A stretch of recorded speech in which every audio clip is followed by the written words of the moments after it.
Le livre d'Exode. Exode chapitre 15. Lis à partir de 22. Moïse fit partir Israël dans la mer Rouge. Il prit la direction du désert de Shir. Après 3 jours de marche dans le désert, il ne trouvait point d'eau. Il est arrivé à Mara, mais il ne put pas boire l'eau de Mara parce qu'il est en mer. C'est pourquoi ce lieu fut appelé Mara. Le peuple murmura contre Moïse en disant: que boirons-nous? Moïse cria à l'Éternel et l'Éternel lui indiqua un bois qu'il jeta dans l'eau et l'eau devint douce. C'est fil-là que l'Éternel a donné le peuple des lois et des ordonnances, ces fils-là qu'il a mis à l'épreuve. Disons encore le livre des rites. Prenons le livre des rites. Chapitre 1er, le verset 20. Elle leur dit: ne m'appelle pas Naomi, appelle-moi Mara, car le Tout-Puissant m'a rempli d'amertume. Amen. Et ce soit dans le nom de Jésus. Alléluia. L'Éternel vous bénisse au nom de Jésus.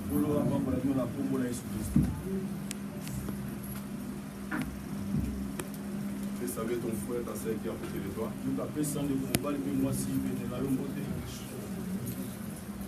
Je peux savoir ton frère, ta soeur qui est à côté de toi. Demande-lui comment il va. Comment va la maison? Est-ce qu'il avait pris comme un rêve cette nuit?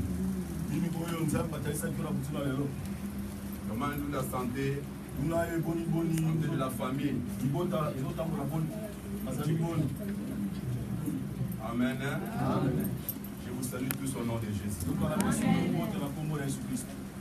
Je vous salue tous au nom de Jésus. Il y a quelque chose que j'ai remarqué, je crois que le modérateur parlait de ça ici. Je ne sais pas pourquoi. Sur la chaleur, nous sommes devant la présence de Dieu, il faut manifester la vie. Il y a quelqu'un qui regardait souvent les vidéos. Qui nous sommes en compassion. Non, pendant que nous sommes en compassion, lorsque la prédication finit, moi je lance directement à YouTube. Il y a quelqu'un à partir de l'Europe, lui il regarde. Il a fait aussi cette remarque. Mais parce que les prédications sont tellement très bien. Mais ce que j'ai remarqué, je ne sais pas pourquoi, les églises de Maroc ou Alléluia. Bien-aimé, il faut manifester la vie. Parce que dans la maison de Dieu, c'est là que se trouve la vie. Nous ne sommes pas dans la maison de Dieu. Ici, il n'y a pas quelqu'un qui est mort. Et nous sommes tous des vivants. Et des vivants. Alléluia. Parce que notre Seigneur est vivant. Si nous sommes là, il faut manifester la vie que le monde voit qu'il y a la vie là-bas. Alléluia. Amen. Gloire à Dieu. J'ai béni le Seigneur pour ces 4 jours de compassion. Comme j'avais dit ici au moment des témoignages, l'Éternel a fait beaucoup de choses. Même dans tes yeux physiques, si tu n'as pas encore vu ça, sache dans les yeux spirituels, tu verras que ça va s'accomplir dans ta vie. Alléluia. Alléluia. Amen. Vous savez, notre Dieu est bon. Notre Dieu est tellement merveilleux. Lorsque Dieu voit son peuple dans la désolation, quand tu remarques il y a quelque chose qui ne marche pas dans la vie de son peuple. Un bon père Il ne peut pas rester comme ça à regarder ses enfants. Il va faire toujours quelque chose. Vous savez, Dieu est toujours comme ça. Même si ce n'est pas encore le moment que te bénisse, mais il va faire en sorte que tu sois toujours heureux. Il va faire en sorte que tu reprennes encore ton espoir. C'est pourquoi par son amour, il nous a envoyé cette parole. C'est encore possible. Comme nos enfants viennent de chanter, c'est encore possible car la grâce est toujours là. Alléluia. Amen.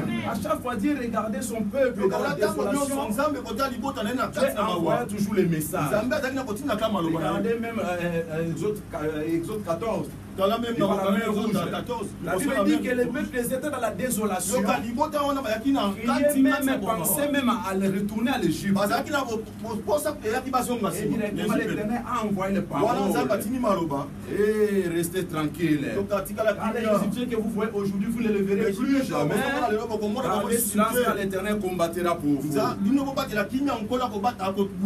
Alléluia.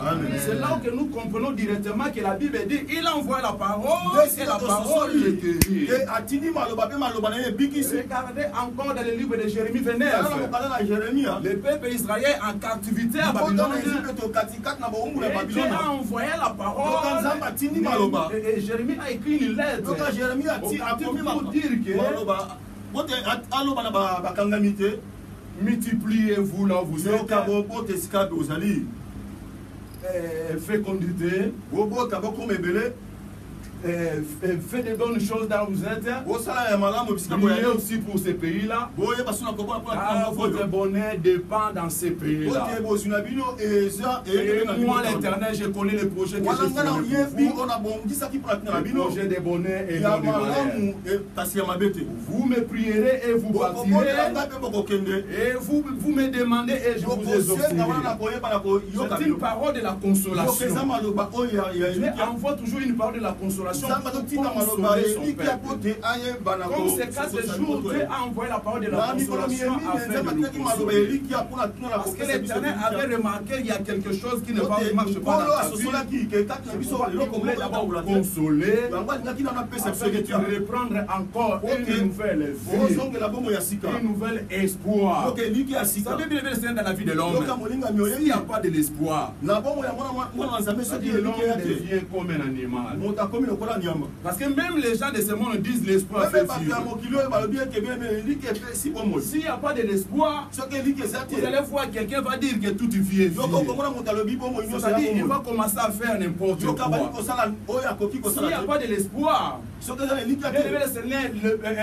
tu vas vivre peut-être dans les péchés, je peux dire. Tu vas vivre selon les réalités. Mais en réalité, bien aimé le Seigneur, nous les enfants de Dieu, nous vivons pas selon les circonstances des réalités des terrains, mais nous vivons selon la vérité. Parce que la vérité, c'est Jésus qui est le chemin de la vérité. Malgré les circonstances du terrain, malgré les choses ne marchent pas dans la loi, nous gardons toujours l'espoir. Ça va marcher. Nous gardons toujours l'espoir. Nous avons un Dieu qui ne va pas nous abandonner. Malgré ce que je vois, je sais qu'il va se lever pour faire quelque chose dans ma vie. Bien-aimé dans le Seigneur, il y a encore de l'espoir. Il y a encore de l'espoir pour que Dieu fasse de bonnes choses dans ta vie. Il y a encore de l'espoir pour que Dieu crée encore quelque chose dans la vie. Il y a encore de l'espoir pour que Dieu te donne encore ce que tu avais perdu. Il y a encore de l'espoir pour que Dieu te console encore. Même toi qui me regardes dans la télé, même dans l'internet, je te dis qu'il y a encore de l'espoir. Même si le médecin t'a condamné, il y a encore de l'espoir pour que tu puisses vivre encore. Il y a encore de l'espoir. Même si les sorciers de ton famille viennent moi je te dis, il y a encore de l'espoir pour que Dieu te délivre. Il y a encore de l'espoir. Oh, gloria. Bien aimé le Seigneur, il y a encore de l'espoir. J'ai regardé dans la Bible. Une femme s'appelait Agar. Yes. La Bible dit Agar était chassée. Abraham a chassé Agar avec son fils. Là, en plein désert, l'eau était fumée. L'enfant commençait à pleurer. Agar a déposé l'enfant. Il a dit, je ne vois pas comment mon enfant. Elle est allée rester quelque part. Mais de là-bas, la Bible dit, Dieu a écouté les cris de l'enfant. Il a dit à Agar, allez regarder dans ton côté. Il y a un puits. Il pardonne à l'enfant. Il y a encore de l'espoir. Dieu écoute ton cri. Il y a encore de l'espoir. Tu es un enfant de Dieu. À côté de toi, il y a un puits. Il va puiser le nom de Jésus. Il y a encore de l'espoir. Dieu est tellement bon. Dieu est tellement merveilleux. Ah, je vais dire à quelqu'un ce matin. Il y a encore de l'espoir. Dans le pays que tu es, il y a encore de l'espoir. Ça veut bien aimer le Seigneur. L'homme de Dieu. Dans le même jardin que Christ a été enterré, et dans ce même jardin que Christ a été ressuscité. Et je vais dire à quelqu'un ce matin, dans le même pays, dans le même endroit, tu étais humilié.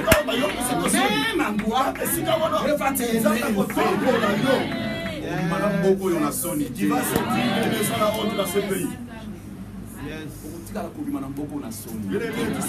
Sans la honte. Alléluia. La même pays, dans la même situation que tu avais fait ça marcher. Cette fois-ci, comme il y a encore de l'espoir, ça va marcher. Ça va aller. Alléluia. Parce qu'il est Seigneur. Oh non, il est merveilleux. Alléluia.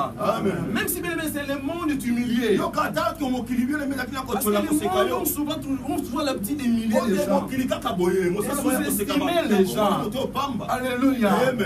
Jean chapitre 1er, verset 45 à 46. Philippe dit à Nathanaël,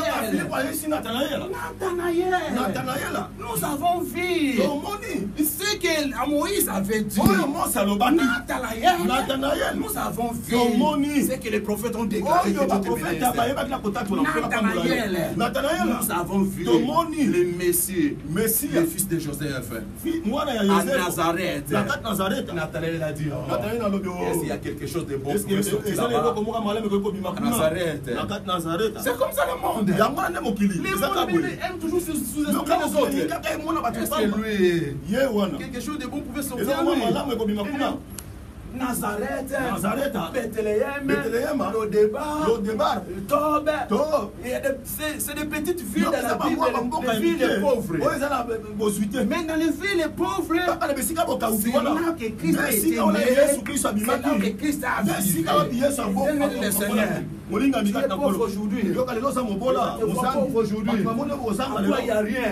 Je vais te dire une chose. En toi, il y a Christ. En toi, il y a quelque chose de précieux. En toi, il y a quelque chose de valeur. Il ne faut pas se sous-estimer.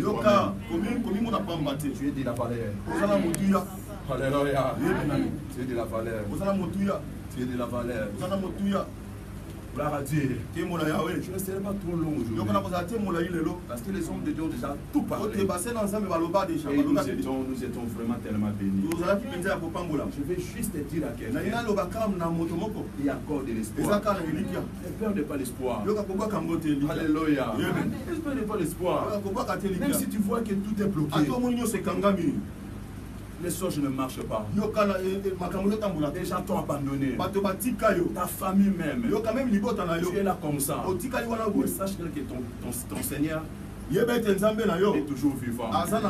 Il y a encore de l'espoir. Parce qu'il y a celles-là qui sont tentées de se condamner elles-mêmes. Parce que j'ai péché. Pourquoi ma vie est comme ça? Parce que j'avais fait comme ça. Ma vie est comme ça. Il y a encore de l'espoir. Que Dieu te pardonne. Ça fait que la Bible dit